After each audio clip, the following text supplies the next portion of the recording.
Hello everyone and welcome back to this channel, Elden Teaches Stuff. Today we'll be learning together about network devices. Well, what are network devices?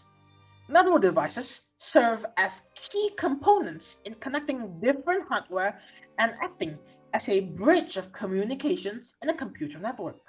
Summarizes, network devices are the connections between a network. And on our first of the list, the hub.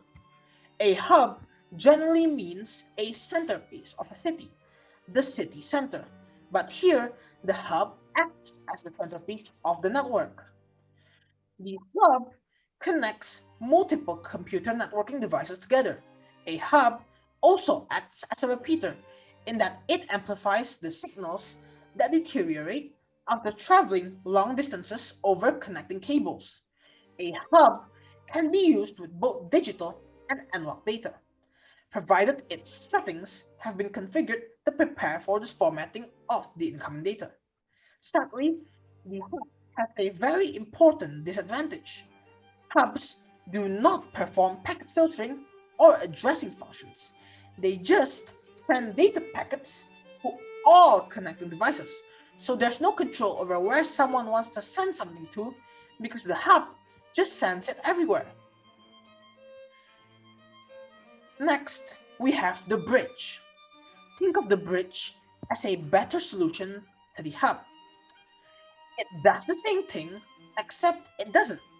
You see, bridges use media access control addresses or simplified MAC addresses to filter the sent packets so it arrives where the sender wants it to arrive, where in hubs, it sends packets to every connecting device. There is no picture for the bridge as it looks like the hub. And next, the third, the switch. Well, now you might be thinking, why does the switch look like the hub or a bridge, only longer? That's because the switch is the best version of two worlds. The switch is more intelligent and much more powerful than the hub and the bridge. Switches do the same thing as the bridge, in which it reads the MAC addresses the packets are meant to be sent to send them. But the switch has a higher amount of security and network efficiency so that it has proven the hub and the bridge obsolete. So nowadays, people use the switch and usually not the hub or the bridge. Fourth, finally, something different, it's a router. As the name suggests, routers cut the routes in which the packets are meant to be driven on to be sent. So routers make the LAN, that is the local area network of an area of routers, connecting to different devices. Routers are also the first line of defense for the network and must be configured so only the authorized packets can pass through it. Fifth, the gateway. The gateway as an upgraded router. A gateway is simply a router added with a translation function to produce, well, the gateway. Gateways translate different formats of data or information. For example, the data wants to be sent to a different network with different rules and authorities. So the gateway will translate the data into what the different networks requires it to be sent as. Essentially, gateways allow connections to different network technologies. On our sixth list, the modem or a modulator demodulator. What does modulate mean? It means to modify something. So a modem's primary job is to modify or change digital to analog and vice versa, analog to digital. It allows a device to connect through telephone lines. The modem connected to the device first modulates the digital signal into analog before being converted back into digital at the end of the telephone line, where another modem awaits.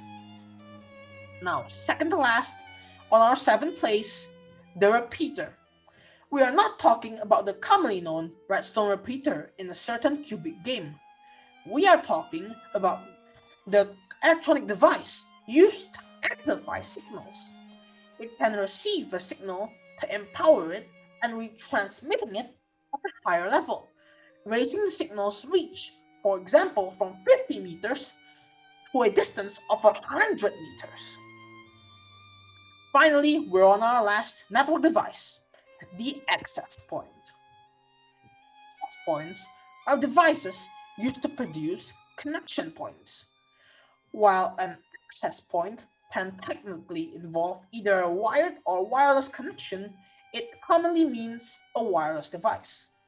It can operate either as a bridge, connecting a standard wired network to a wireless device, or as a router passing data transmissions from one access point to another.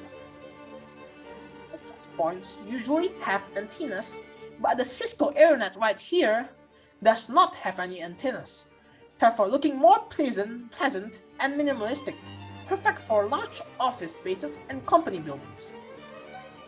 Now, we have reached the end of our learning lesson. Thank you everyone for tuning in and listening on. Have a nice day and catch y'all later.